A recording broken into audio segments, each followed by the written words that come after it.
Well, good evening, everybody. My name's Tom Patterson. I'm the Director of International Education here at Johnson County Community College.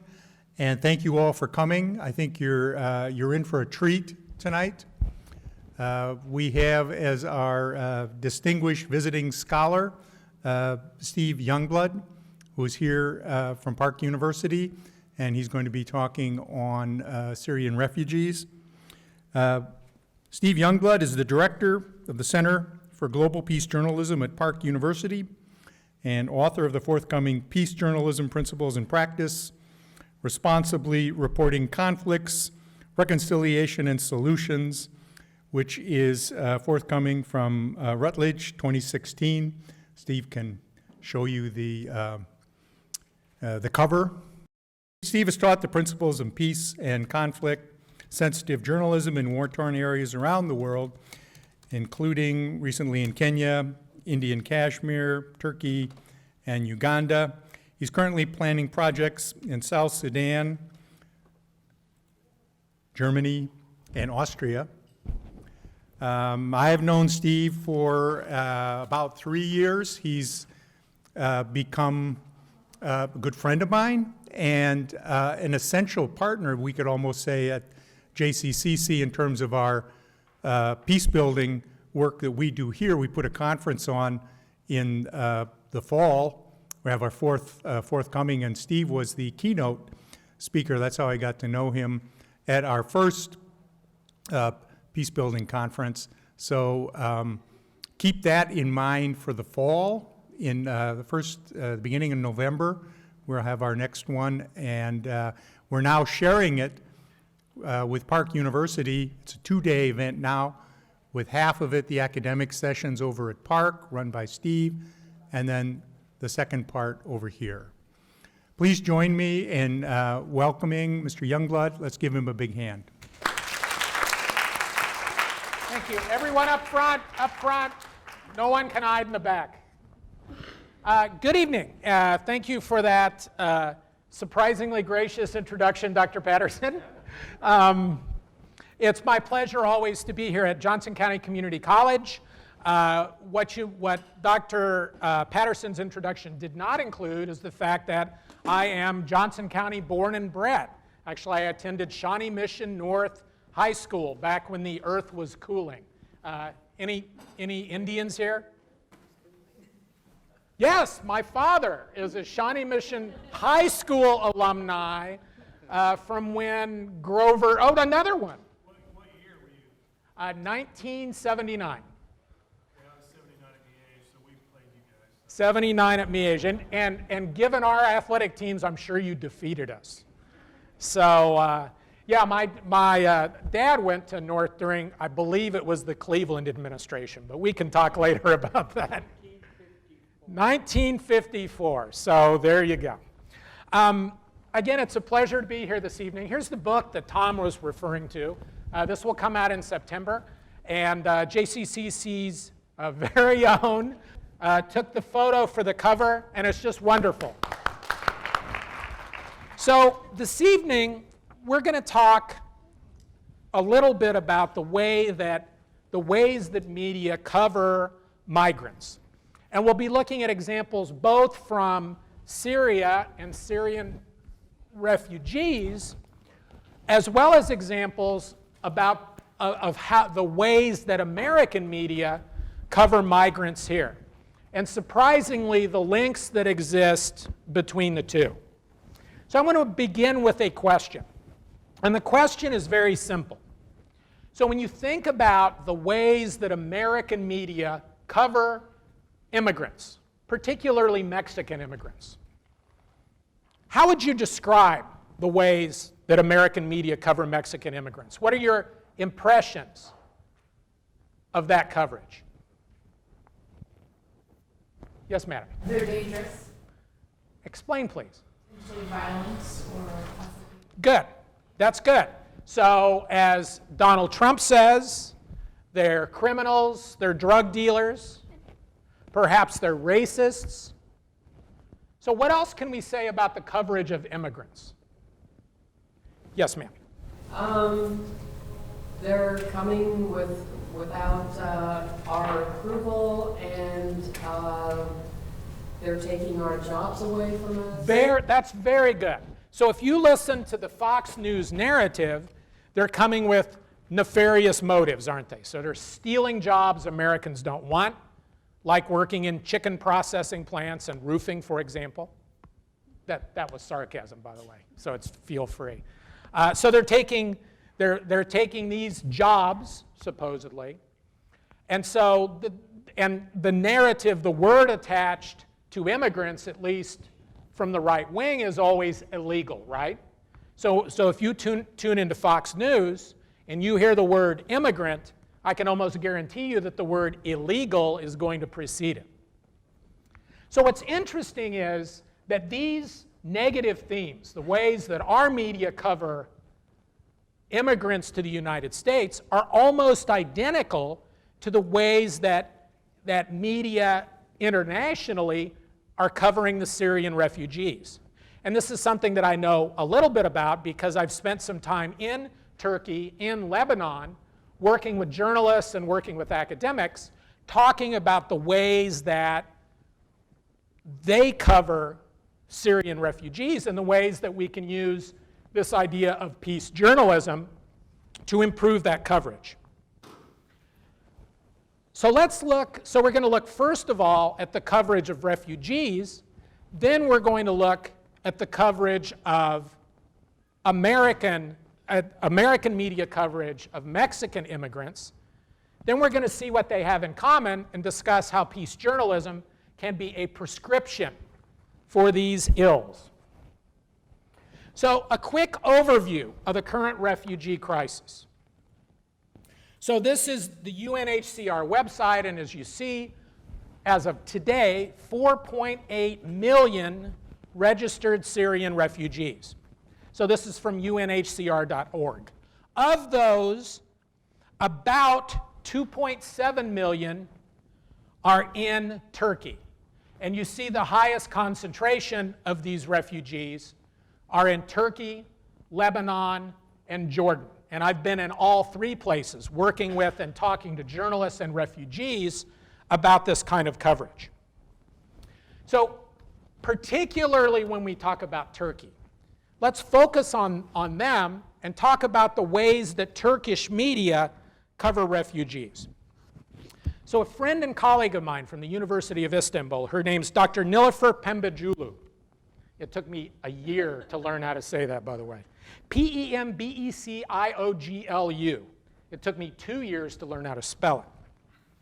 Here's what she says about the ways that Turkish media cover refugees.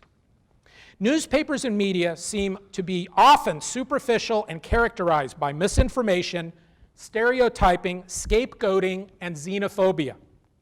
This coverage mostly blames the refugees for creating a strain on resources and sparking economic problems, especially inflation in food and housing costs. The newspapers covering the Syrian refugee stories seem to be one-sided and negative, targeting the refugees, even if the headlines try to be somewhat transparent. So when I think about and talk about Turkish media representation of Syrian refugees, this is the newspaper page that always comes to mind. You don't need to know Turkish to know what that says and how that says it, and how that's exploitative, how it's sensational, how it's counterproductive. Don't take Dr. Pembecioglu's word for it, though.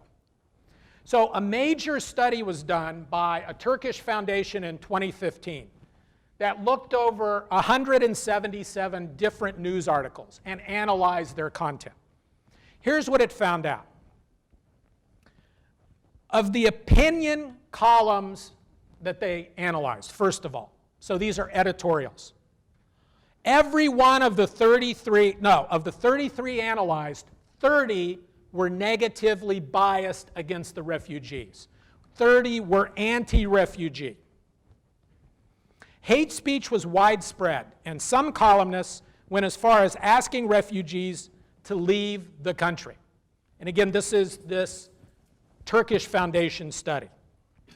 No news articles, here we go. The report noted that of the 177 news articles, only 3 cited Syrian refugees' opinions. Imagine that. You're writing about these refugees and you're not even interviewing them. I mean, if that sounds crazy, I think it is. No news articles cited experts from NGOs when there was not a press release. So not only are you not talking to the refugees, if you're Turkish media, you're not talking to those who are serving the refugees. This begs the question, who are you talking to then? Many of these articles were based on quotes from concerned citizens, which implied that Syrians were outsiders. Hurriyet, which is the leading newspaper in Turkey, published 8 stories that linked refugees to social tension, rent increases, and rising unemployment. The articles mostly addressed the refugee question as a security issue, talking against measures of public order disruption. Refugees were, and this is the final point on this study, that refugees were identified with crime, sex work, and begging. Now, we'll talk about American coverage of Mexican immigrants in a minute, but sounds pretty familiar, doesn't it? So this kind of reporting, this sort of xenophobic, sensational, one-sided reporting is very typical of media throughout the regions where you see Syrian refugees. And this isn't me saying this, these are Turks talking about Turkish media, Jordanians talking about Jordanian media, and Lebanese talking about Lebanese media. So what you see in the Turkish media is very typical of most of the coverage of Syrian refugees. So this fearful, xenophobic, sensational coverage can certainly be seen, as I mentioned, in American media coverage about immigrants to this country. And a really good example of this, to isolate one example, I take you to 2014. So in 2014, there was what was called then a child immigration crisis. So what happened was about, let me get the number right, 47,000 young children and teenagers from Central America, from Nicaragua, Honduras, and Guatemala, immigrated through Mexico and came to the U.S. borders in Texas and California predominantly. So the media covered this as an immigration crisis. Now, whether it's a crisis or not, we can certainly discuss. So if you're Lebanon and you have 5 million people in the country and 1 million of them are Syrian refugees, that's a crisis. In a country of 330 million people, I would argue that 47,000 people does not constitute a crisis, at any rate. So this is a particularly instructive to analyze because I think it says a lot about the ways that we cover immigration. So there's an organization called Opportunity Agenda that did a news analysis, and this is a Wordle diagram. Are you all familiar with this? So W-O-R-D-L-E. You can put copy in it and it will create one of these visual things. It's pretty cool. So they did a study of American press coverage of this immigration crisis. So what they found out was not surprising.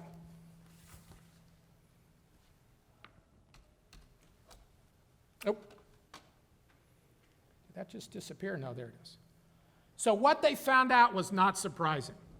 That there was frustration in the media with political leadership,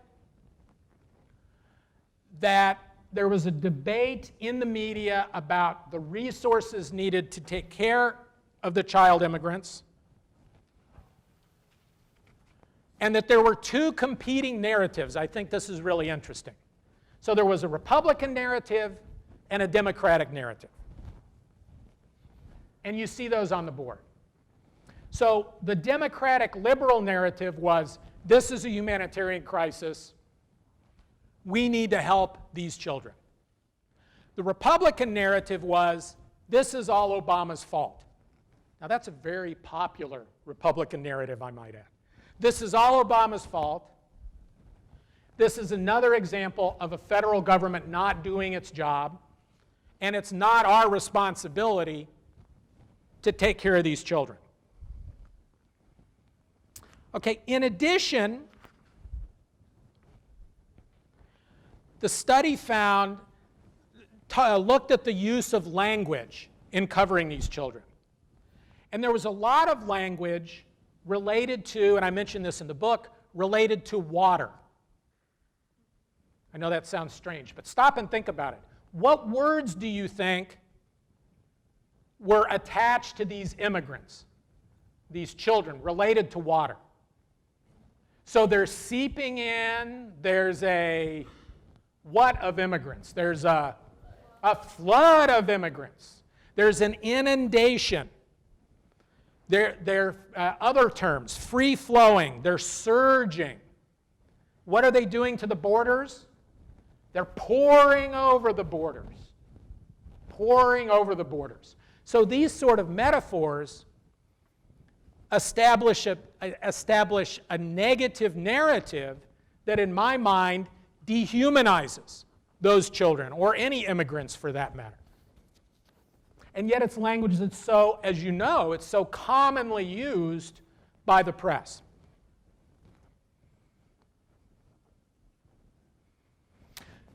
Another term that this study found that was used very frequently was the term detainees. So the children came across the border and were detained. So they were no longer immigrants at that point, they were detainees. Now let's stop and think about what that word means. So if you've been detained, what does that say about you? You've done something wrong. That's right. That says you are a criminal. If you're detained, you must have done something wrong.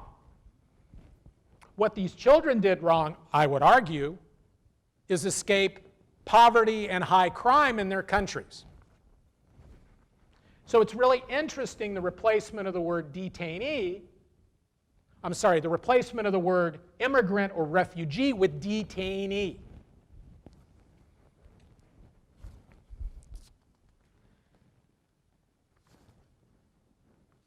So the Opportunity Agenda study went on to say, although immigrants are less likely to be framed as invaders in 2014 versus 2011, passive language continues to frame migrants as criminal through the use of words such as sneaking across, apprehended, intercepted, detained, caught, turned over. These are all words that we would use to describe criminals, right? Common criminals. Yet these same terms are applied to these child immigrants. And of course, the biggest term of all is the word illegal. So when you see the word illegal before immigrants, that word carries some heavy baggage and some important connotations that I think we need to be able to recognize.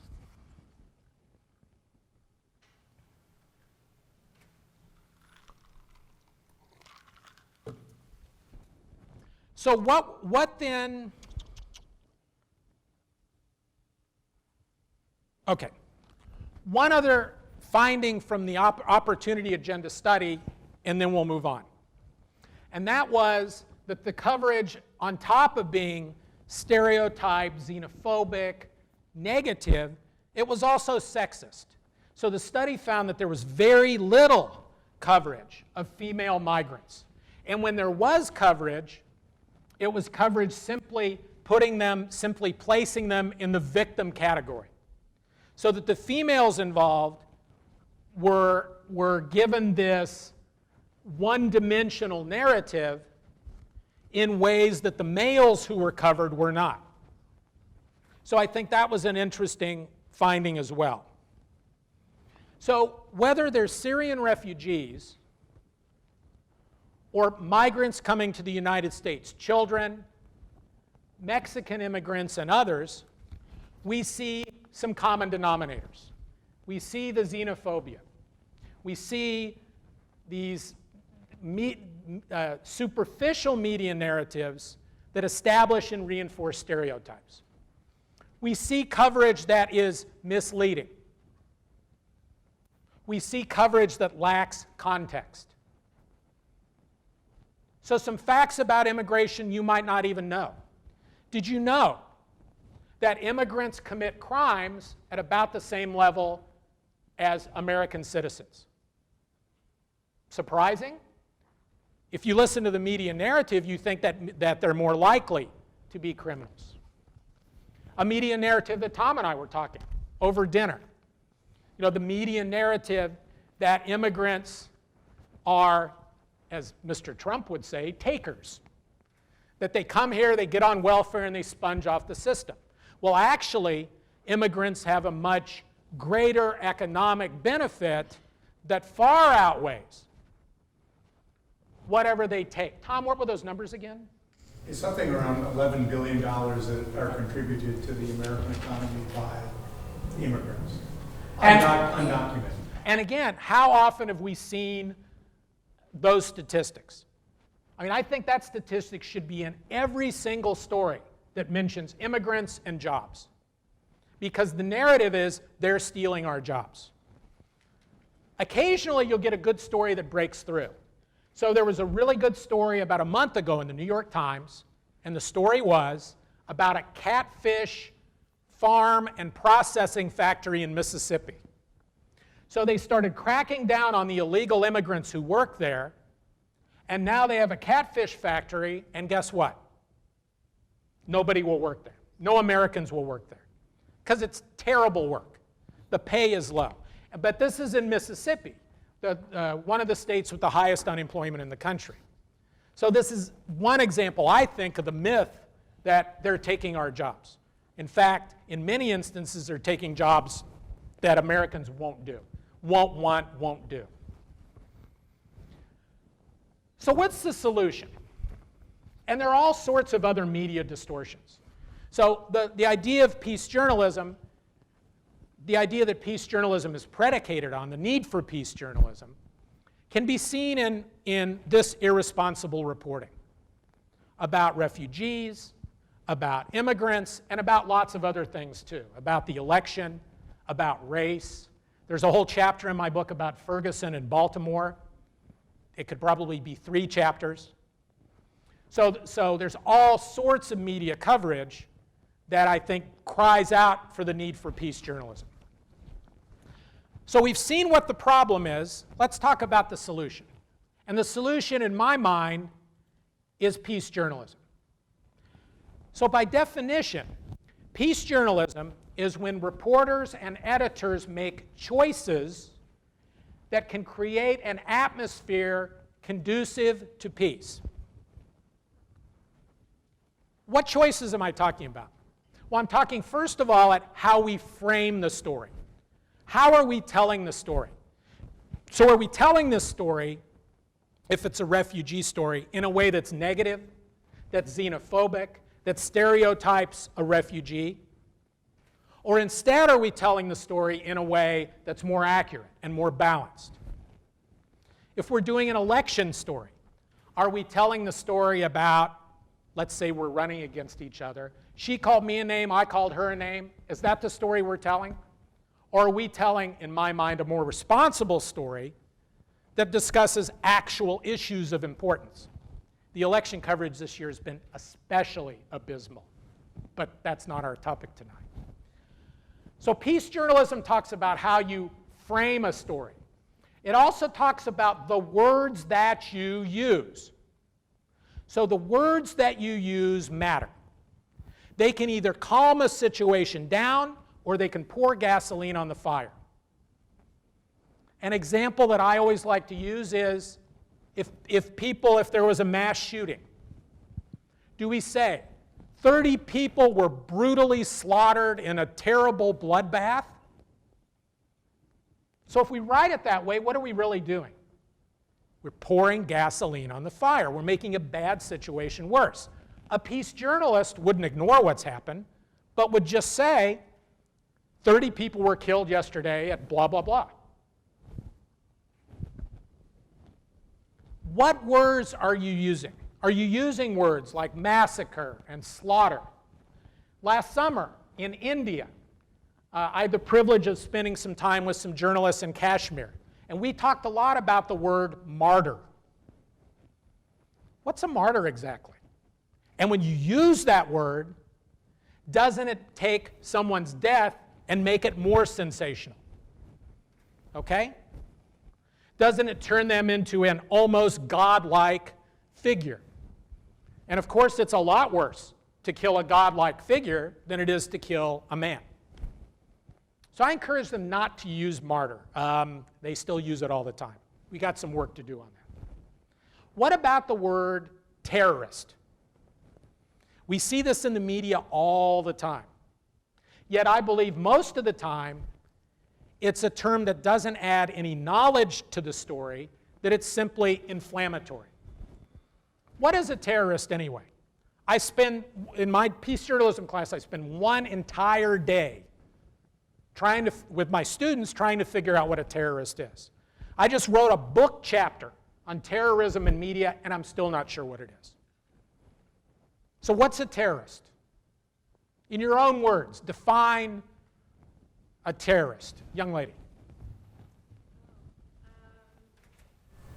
Well, I mean, I feel like you should just go with just like clearly someone that causes terror. Okay. I think that's a start. So if I go into a bank and rob it and shoot some people, am I a terrorist? Sir? Attack, killing a group of people. Okay.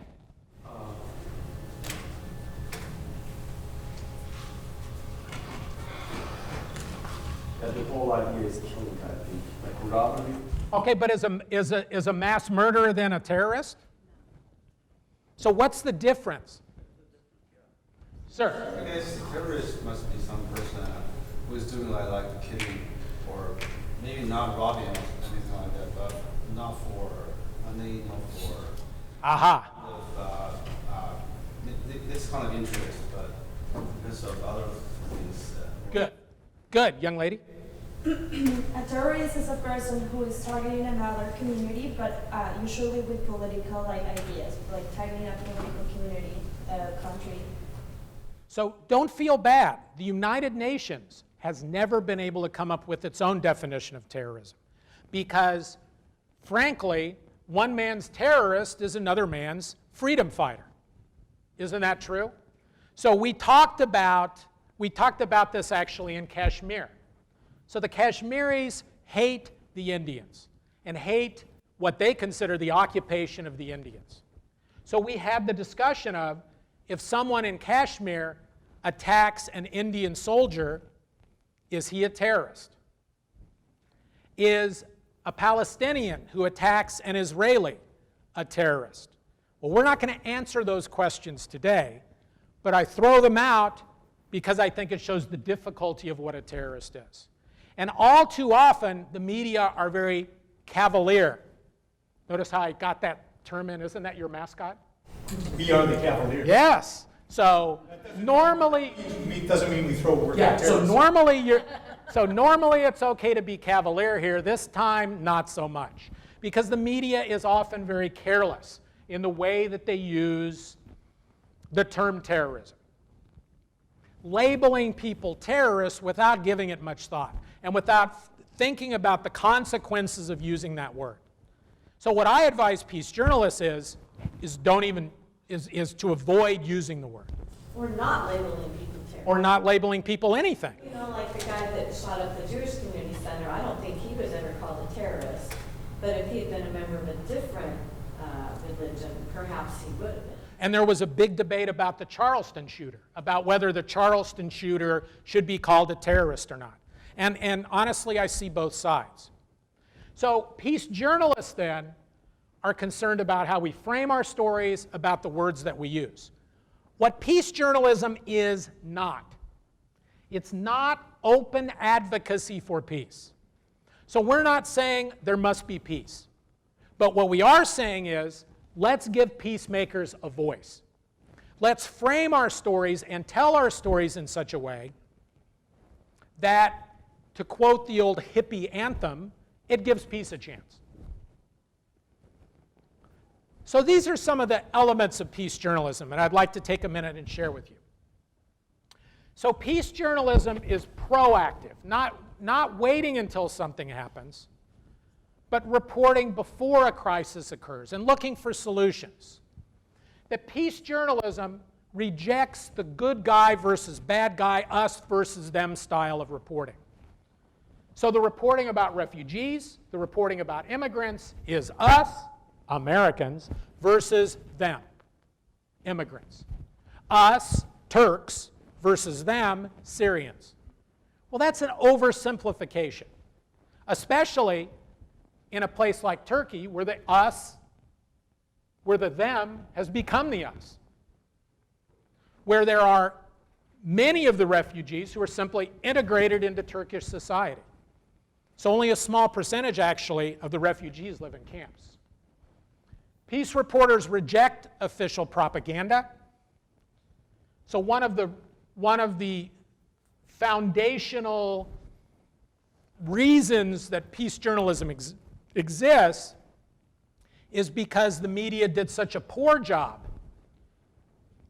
in 2003, 2004, before the Iraq War. They did such a poor job of really exploring issues. Instead, what they did is simply took propaganda from the Bush administration and repeated it without any real substantive analysis. And this isn't my opinion. This is what the news organizations themselves would tell you. So the chief example of that is weapons of mass destruction. So the media reported that like it was the gospel truth. Well, it wasn't. The result, the Iraq War. Peace journalism is balanced, covering all sides of issues. It gives a voice to the voiceless. So one of the things that we want to do when we're covering refugees and immigrants is to hear their stories. The Turkish media, as we heard, did a very poor job of that. Only 3 out of 177 stories even talked to refugees. That's just unacceptable. That peace journalists provide depth and context rather than just these blow-by-blow accounts. So I've been very critical of the way that the media covered Ferguson and Baltimore. So if you looked at that coverage, what you saw was that this car is on fire, that these people are looting this store, that over here there's this confrontation with police. So you get a couple of these snapshots, but that's all. You get very little of the actual context. And the context, of course, is that there were several thousand peaceful protesters and several hundred violent protesters. But you didn't see that in the media, particularly the television media. Peace journalists consider the consequences of their reporting. So if I report this story in this way, what will happen? Will I cause a riot? There are examples from East Africa particularly where irresponsible coverage has actually led to riots. Kenya 2007. The lead up to both the lead up and during the Rwandan genocide in 2004. Peace journalists carefully choose the words they use. We talked about that. We're also concerned about the images that we use. So is an image that we're using, a video or a still photo, is it inflammatory? Does it give an accurate depiction of the situation? Or instead, is it sensational, inflammatory? And finally, we're offering counter-narratives, telling stories, different kinds of stories than the usual ones that get told by the media. So when covering refugees, if all the typical stories are negative, then perhaps it's our job to balance things out and tell a story that's positive. If our only stories about Mexican immigrants are that they're criminals, perhaps we need more stories in the media that highlight a different aspect of Mexican immigrants or Syrian refugees or whoever we're covering. So how does this apply specifically to, oh, it's down here. How does this apply specifically to covering refugees? So this is a list that my Turkish journalism colleagues and I jointly developed. And it's essentially a regurgitation of what you just saw. So it's applying those 10 principles specifically to the reporting of refugees, immigrants, migrants. And none of this should come as any surprise now that you're experts about peace journalism. That we want to watch the language that we use, that we want to be careful about the way that we frame our stories, that we want to offer counter-narratives, different ways of reporting about the refugees. And of course, being sympathetic, empathetic when we're reporting them, in a way that we might not be when we're reporting other subjects. So towards this end, you've heard me mention several times Turkey. So to put these principles in action, in 2015, I teamed up with Dr. Pembajulu from the University of Istanbul and a number of Turkish journalists. And we offered peace journalism seminars for students, for academics, and for professional journalists in 3 different places in Turkey. At each one of these seminars, we had basic instruction about peace journalism, and then we sent the reporters out to the field. So the first place we went was a place called Adana. And so in Adana, we had these seminars, and then we went to a local refugee camp in the area that was run by the Turkish government. In addition, we also went to a tent city. So a tent city is an unofficial camp. And basically, it's a field, there's a bunch of tents in it, and the refugees are just doing the best they can. Sometimes there will be food and water delivery, sometimes there's not. There's 300 some people there, there's 2 porta potties that might get emptied and might not. So it's a very extreme condition that they're in. So the reporters and I went to this tent city, and as I was there, I filed this report. A few years ago, this patch across from the railroad tracks in Adana, Turkey was empty. Today, it's a bustling tent city, a city of Syrian refugees. 100,000 refugees live in the Adana region. Most, 89%, live outside of official refugee camps.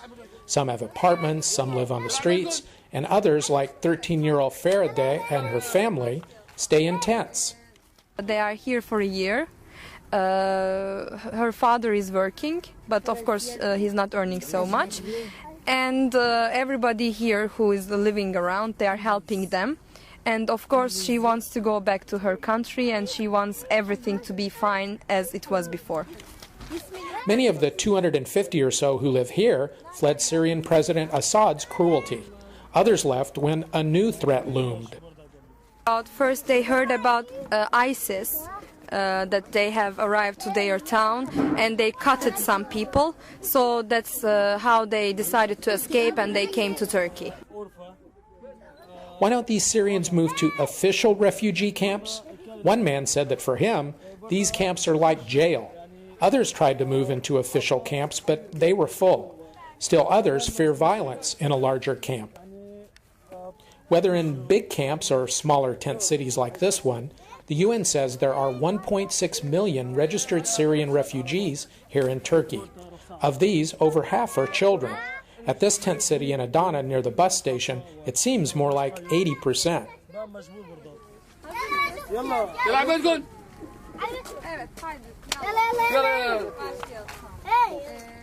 How do Syrian parents support their children? Many here work low-paying jobs, or maybe they sell trinkets or food in the streets. Donations from charities and ordinary Turks are also helpful. However the refugees scrape by, it's clear that they do so from day to day, hour to hour, uncertain about tomorrow. Sadly, that uncertainty may be their only reliable companion for some time to come. Reporting from Adana, Turkey, I'm Stephen Youngblood. So, the journalists who I worked with, of course, also produced similar stories. Their stories aired on Turkish television. Some of them, in fact, aired on national television in Turkey. So our second stop was Istanbul, where we had what we called a peace journalism summit. So we brought those who worked with refugees, those who reported refugees from throughout Turkey to Istanbul to review the work that we've done and to further develop a curriculum for the project that we worked on. Then the third part of our project was in Malatya, Turkey, the third and final part, and that was last November. So in Malatya, Turkey, we followed a familiar pattern. We brought in journalists and academics. We talked about peace journalism. We analyzed Turkish reporting, and then we went to a refugee camp. So a more formal refugee camp. So I produced this story as a counter-narrative. And the idea that I was trying to get across was that even in a place as unsettled as a refugee camp, that life goes on. That there are signs of normalcy in the most abnormal of places, places like refugee camps.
In describing the project, Dr. Pimbajulu said this. She's my partner from the University of Istanbul. For both the practicing and future journalists, it was interesting to feel the camp life, observe the facilities and daily life, and experience the hopes and fears of real refugees.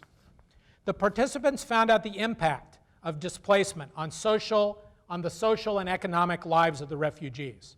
The visits to the tent cities of refugees living under difficult circumstances, like in Adana, using their own resources and public facilities to make a life without any expectation or future, was very touching, the participants said.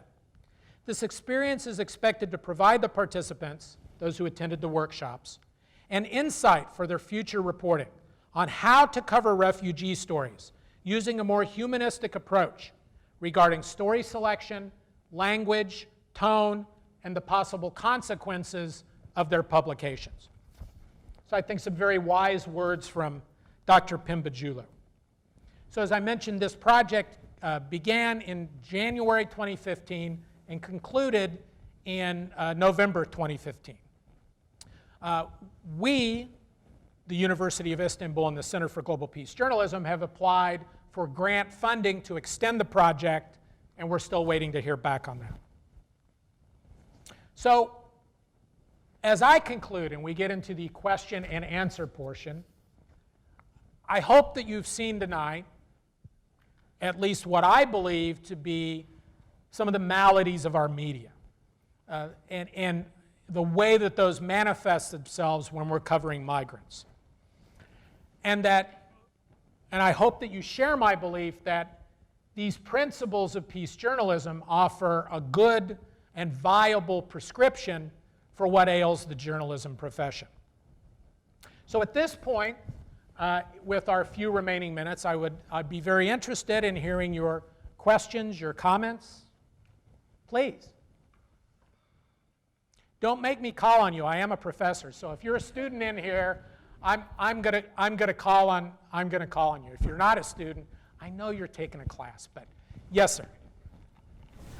I know this is not an easy question to answer, but how long do you think the process you're trying to go through now, what you're trying to do, how long do you think that can take before it can start to...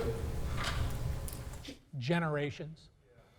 Because, I mean, we can think about the many, many obstacles to implementing this, right? So there are economic obstacles, there are attitudinal obstacles. I guess my approach has always been two-pronged. That I think on the one hand that we need to train as many and educate as many young people as we can, the people who are future journalists, as Dr. Pimbajulu called them, but I think it's important to do trainings for current journalists as well. So I've trained more than, for example, 500 journalists in Kenya, in Uganda, about these very principles, and in other places as well. But you're right, it's an uphill battle, and here I am talking about battles. This is supposed to be about peace. Let me rephrase that. I'm rowing upstream. We know that this will be difficult, but those of us who believe in peace journalism think that this is an effort worth undertaking.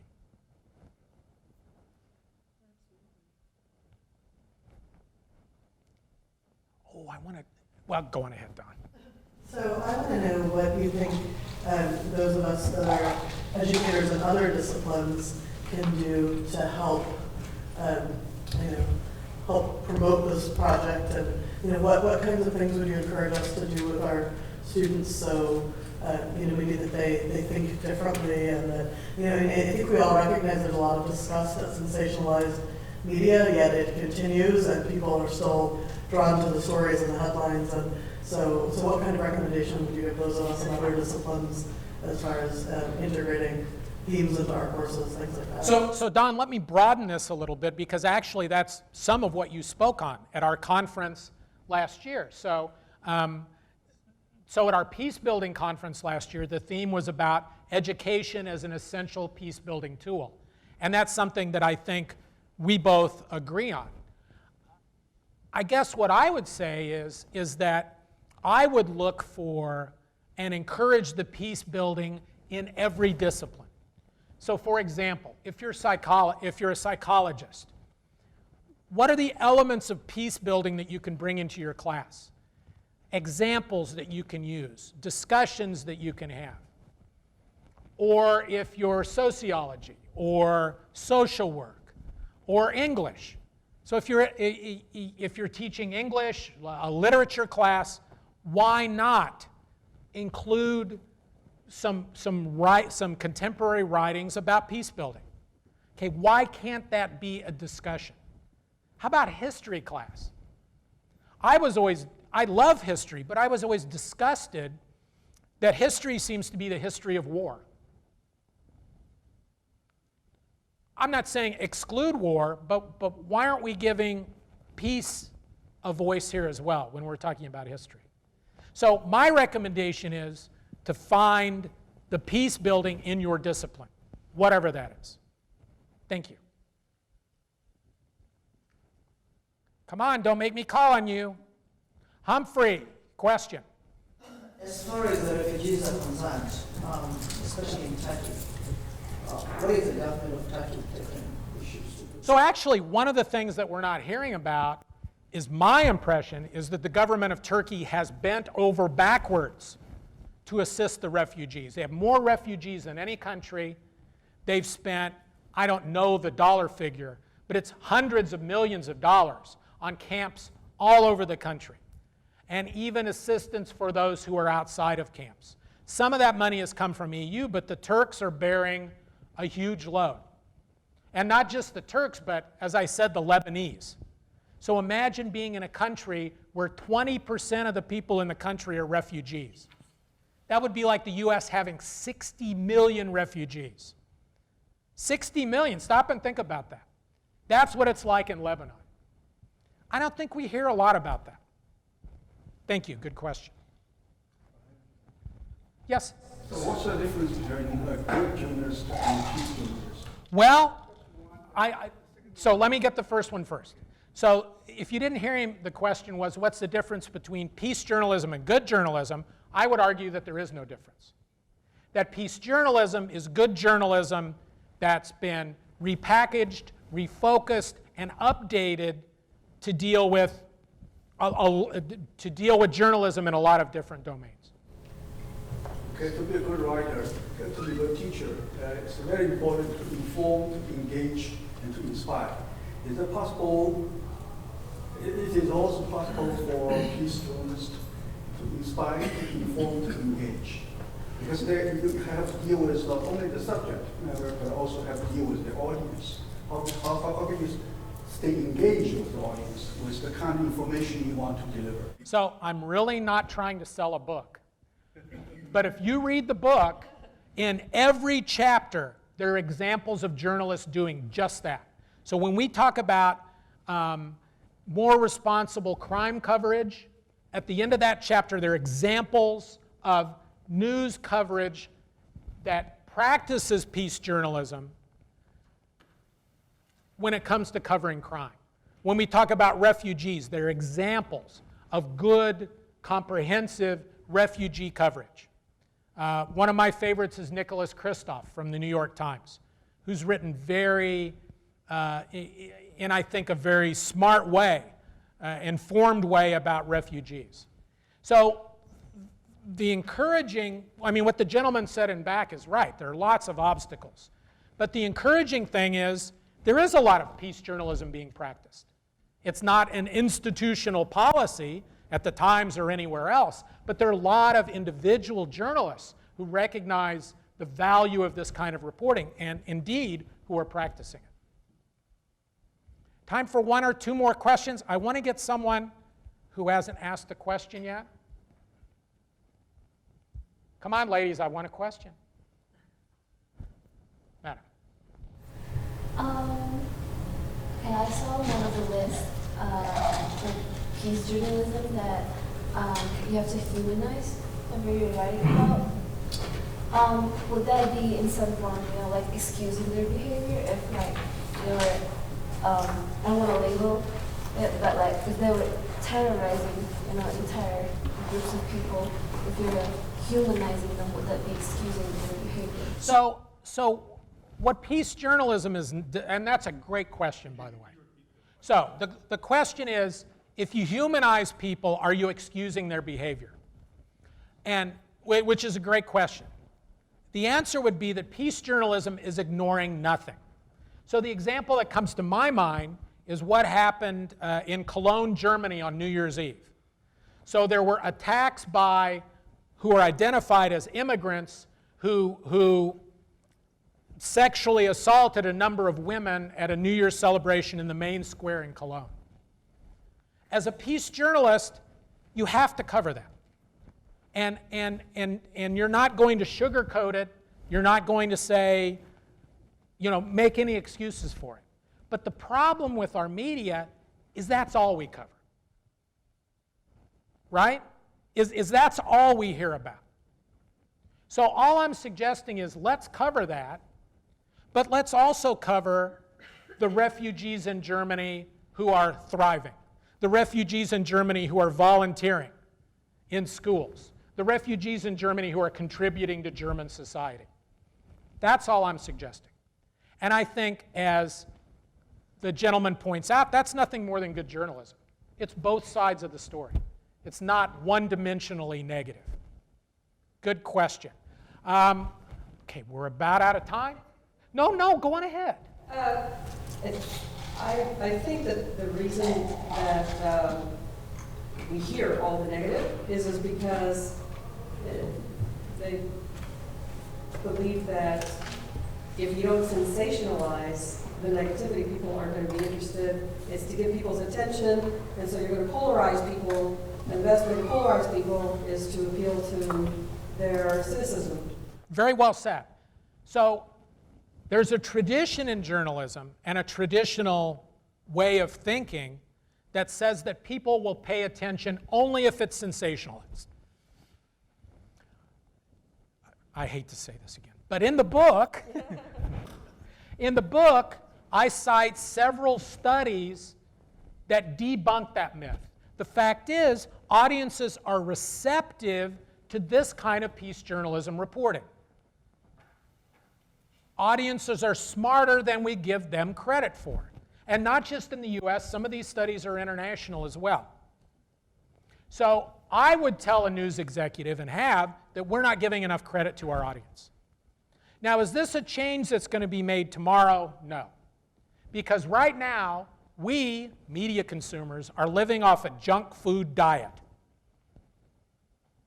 What I'm suggesting as a starting place is that occasionally removing the French fries from the plate and adding some broccoli. Thank you for your question. Maybe one more? Anybody else? No one? Yes, sir. You said you're a professor? I am? Yeah, I know, it's hard to believe, isn't it? You see, are you skeptical? No. I was just wondering, is Park University the only university that has classes on peace journalism? So, when I was researching the, I tried to answer that question. And I wish I could just say, well, go to this list, and here's all the peace journalism courses. The answer is I honestly don't know. I found 20 or 30 schools where there are courses like peace journalism. To my knowledge, there's only one university that offers a peace journalism minor, Park University. To my knowledge, there's only one center worldwide exclusively devoted to the study and dissemination of peace journalism, and that is the Center for Global Peace Journalism at Park University. But I underscore all that with the statement, to my knowledge. If you find something, let me know. Yes, ma'am. Say a little bit, how long has the Center for Global Peace Journalism been a part of Park, and was it met with resistance? So I've been practicing as an individual professor of peace journalism since 2007. So the Center for Global Peace Journalism came into being in 2012. And at that point, we started printing this twice a year. Was there resistance? Well, at Park, and I've been at Park 19 years, in those 19 years, we've only had one, which is pretty good, one very bad administrator. So this very bad administrator opposed anyone or anything that might be innovative. So he didn't like me very much. But fortunately, we exiled our very bad administrator, and I'm still standing, and the Peace Journalism Center is thus far doing pretty well. So as I close, I'll leave you with my blog address. So I will blog my activities on this as I travel teaching peace journalism, and even when I don't travel. So as you see, this is a large article on election coverage and an analytical study I did about election coverage. So this summer, in about 3 weeks, I'm going to be beginning a summer of travel and teaching peace journalism. So I'll be doing a USAID program in South Sudan for 2 weeks in May. Then I'll be returning to Washington to teach a seminar at the Alliance for Peace Building. Then I'll be headed to Germany and Austria, where I'll be working with academics and reporters on reporting Syrian refugees. Whoever thought I would be doing that in Germany? But it's much the same thing that I did in Turkey. And then a little later this summer, I'll be going to Sudan, again on a State Department program working with Sudanese journalists, particularly from Darfur. I'm not going to Darfur. I'll be in Khartoum. But the journalists they'll bring in from Darfur, and that should be pretty interesting. The note that I'm not going to Darfur was for my mom's benefit, by the way. Thank you. You get to direct that at her. Yeah, thank you very much. So, at this point, we'll let this gentleman have the last word. If you are going to write an article, peace journalism, about the Republican election this year, how could you write it? So, I'm going to send you right here, sir, because here it is. So, in 30 seconds or less, the study that I did about the election found the following. Number one, that the coverage is very Trump heavy. No surprise. So they did a study last year, Trump versus Bernie Sanders. It was 10-1 Trump. So it's very, very Trump heavy. Second thing that I discovered about the election was that the coverage was very heavy with personal attacks and insults. Again, no big surprise. What I thought was interesting was the comparison of the personal attacks and insults, 22% of the stories, versus coverage of actual issues. Immigration, 2.9% of the stories. Jobs, 6.8% of the stories. So you have a 3-to-1 ratio of Bush calling Ted Cruz Lion Ted, which I got to admit is pretty funny. Trump calling Ted Cruz Lion Ted, 3 times more of that, pardon me, crap, than coverage of something that really matters like jobs. And then finally, what my study found out is this coverage is also very heavy coverage about the horse race, about polls, about surveys, about who's ahead. So about 1/3 of the stories were just stories about who's ahead. Why does all of this make me itch?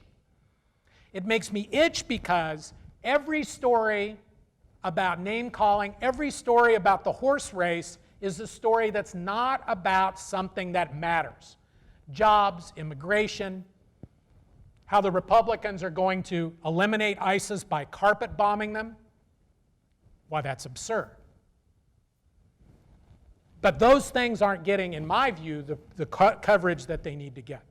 So, sir, please check out the blog. Send me an email. I'd be happy to get your comments. And again, I will be writing from all of these places this summer.